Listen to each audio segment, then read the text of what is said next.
Avant de situer Securitas Technologies, je vais vous raconter un petit peu l'histoire du FSM sur notre activité. C'est une activité donc qui mobilise un certain nombre de techniciens. Nous avions il y a 6 ans au sein du groupe Stanley Black & Decker une solution développée en interne pour la gestion des techniciens. Et puis un jour, le groupe Stanley Black & Decker nous a dit on va quand même tâcher d'avoir un peu plus de productivité. Donc le cabinet McKinsey est venu par là et finalement nous avons déployé en 2021 une solution de FSM du marché, donc avec une structuration de données assez charpentée, des promesses notamment d'automatisation. C'était une migration qui a été douloureuse pour les équipes IT, douloureuse pour les utilisateurs et avec des promesses pas toujours délivrées. Quelques années plus tard, l'éditeur nous dit la solution finalement arrive en fin de vie, il va falloir que vous fassiez une upgrade majeure, très coûteuse. Et là on s'est dit il faut quand même qu'on remette les enjeux sur la table et qu'on regarde ce qu'il y a sur le marché. Alors, Securitas Technologies, c'est une filiale du groupe Securitas, un groupe suédois qui est spécialisé dans la sécurité privée.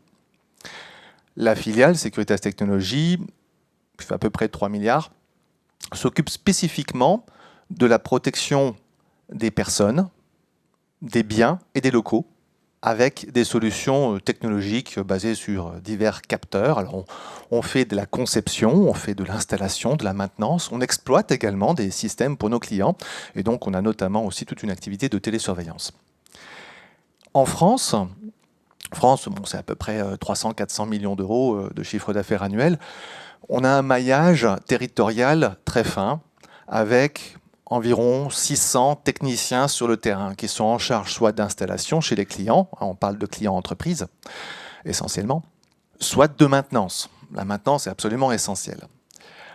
Et donc toute cette force sur le terrain a besoin bien sûr, comme c'était indiqué tout à l'heure, de productivité, d'efficacité pour pouvoir toujours avoir une bonne satisfaction au niveau du client. Et derrière, nous avons environ 300 utilisateurs. Alors, ce sont des planificateurs, ce sont des responsables d'équipe technique, des managers.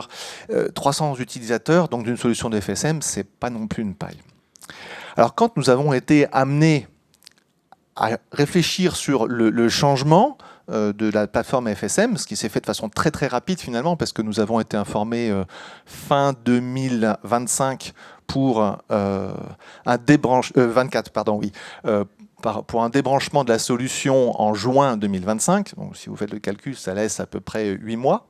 Je vous fais la comparaison, le déploiement précédent, c'est à peu près 12 mois. Donc en 8 mois, première négociation, on va peut-être pouvoir quand même étendre un petit peu, non payer un petit peu pour avoir un peu plus de mois d'usage de la solution actuelle, mais non, c'était pas possible. Donc finalement, on s'est retourné vers le marché et en 2 mois, nous avons mené une consultation qui a mené à la sélection de Nomadia et ensuite donc un projet qui, lui, s'est déroulé en 4 mois. Alors, en 4 mois, qu'est-ce qu'il fallait faire? Il fallait assurer la continuité du business. C'était absolument critique, faire en sorte qu'on puisse continuer à faire la planification de notre force de techniciens.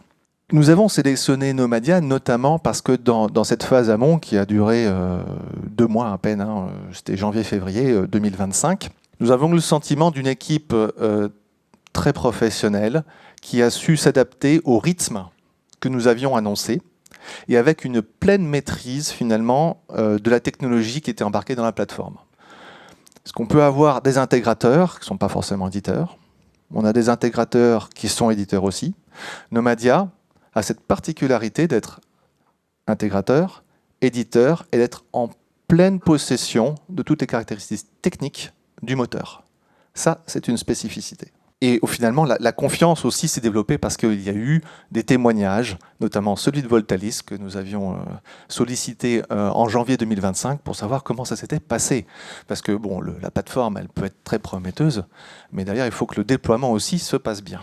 Voilà, donc le retour très positif de Voltalis a été un facteur déterminant dans le cadre de notre choix. Nous avons très rapidement décidé d'un cadrage au plus près dans le cadre du projet, de ce qu'il fallait déployés pour assurer la continuité de service. Tout de suite, je vous dis, il faut se concentrer sur ce qu'on appelle les must-haves.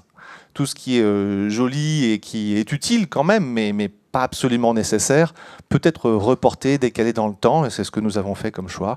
Finalement, un certain nombre de choses ont été décalées au second semestre 2025, et tout s'est bien passé.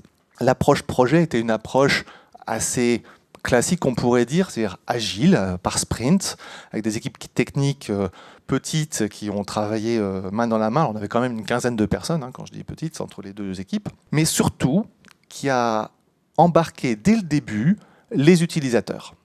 Et Nomadia a été tout de suite force de proposition pour pouvoir accompagner les utilisateurs, à la fois dans les premières phases du projet et ensuite dans le déploiement. Donc ce cadencement, cette démarche projet particulière a été un facteur clé de succès.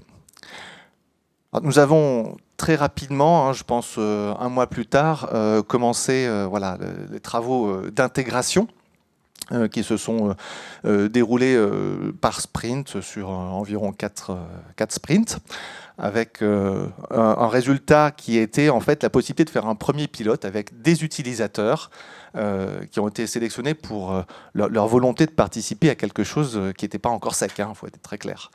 Et donc on a pu déjà avoir un mini déploiement qui nous a aidé ensuite largement pour la suite. Alors il y a d'autres raisons qui peuvent faire qu'un projet peut prendre du retard, et notamment c'est la donnée. La donnée qui doit être structurée d'une certaine façon, qui doit parfois être nettoyée. Donc là aussi, les équipes business sont absolument clés dans la préparation des jeux de données pour les tests, pour les pilotes et puis pour les déploiements. Nous avons une démarche qui, elle aussi, était d'avoir un déploiement par vague. Alors ça, c'était une idée de Nomadia qui avait été testée avec succès chez Voltalis. Et nous avons découpé le périmètre national en 6 régions. Nous avons fait un premier déploiement après le pilote sur une région, où progressivement donc les planificateurs ont pris en main le produit, ont fait leur retour qui était largement positif. Ça nous a permis d'apprendre aussi un peu plus et d'affiner cette démarche de déploiement pour les régions suivantes. Deuxième vague, on est passé d'une région à 2 régions supplémentaires. Voilà, ça s'est fait également sur une période, je crois, de 2 semaines. Et puis la dernière vague, c'était donc les 3 régions restantes. Ce qui a fait que finalement, à peu près mi-juin, le produit était installé. Il y avait bien sûr un petit peu de stabilisation qui devait encore être nécessaire, quelques paramètres à trouver pour que la rapidité d'exécution et la fluidité soient là pour les utilisateurs. Ça s'est fait à peu près en une semaine, donc tout s'est bien passé. Et bien nous en a pris, puisque finalement, la solution que nous quittions a été débranchée avec 1 semaine d'avance. Voilà. Donc, le délai total du projet c'était respecté, c'était 4 mois. C'était 4 mois. Alors bien sûr, après, une fois qu'on était en production, on a eu des discussions sur l'optimisation. Il y a des choses, notamment en termes de fluidité dans les interfaces, qu'il a fallu revoir un petit peu de notre côté. C'était de l'intégration réellement. On a eu quelques échanges autour d'aspects, je dirais, cosmétiques sur l'interface utilisateur, avec très très bon retour, très ouvert de la part de Nomadia. On a eu des échanges également sur des aspects de sécurité que nous avions, d'un commun accord, laissé de côté au démarrage pour aller plus vite. Et puis dans le groupe Securitas, la sécurité IT est quelque chose de très, très prenant. Et donc après, voilà, on s'est attaché à faire quelques modifications, quelques mises en place de cryptage de données, de façon à pouvoir respecter l'ensemble du cahier des charges de sécurité. Et aujourd'hui, je peux dire que c'est vraiment un succès parce que l'adoption utilisateur a été quasi immédiate. Dans le mois qui a suivi cette mise en production, les utilisateurs nous ont dit « Waouh !» Vraiment, on est content. On est content parce que ça marche bien, parce que c'est fluide, parce qu'on comprend bien la logique. Et puis, voilà, quand on utilise l'outil, il se passe ce qu'on attend, on n'a pas vraiment de surprise. En tout cas, nous sommes satisfaits d'avoir pu faire cette transition qui nous ouvre finalement avec une plateforme ouverte pertinente, efficace, a des possibilités d'évolution sur des cas d'usage que nous n'avions pas jusqu'à présent. Donc, à la fois, on améliore la satisfaction utilisateur, la satisfaction client, et on a des possibilités d'évolution innovantes. Et ça, c'est un vrai plus pour la société.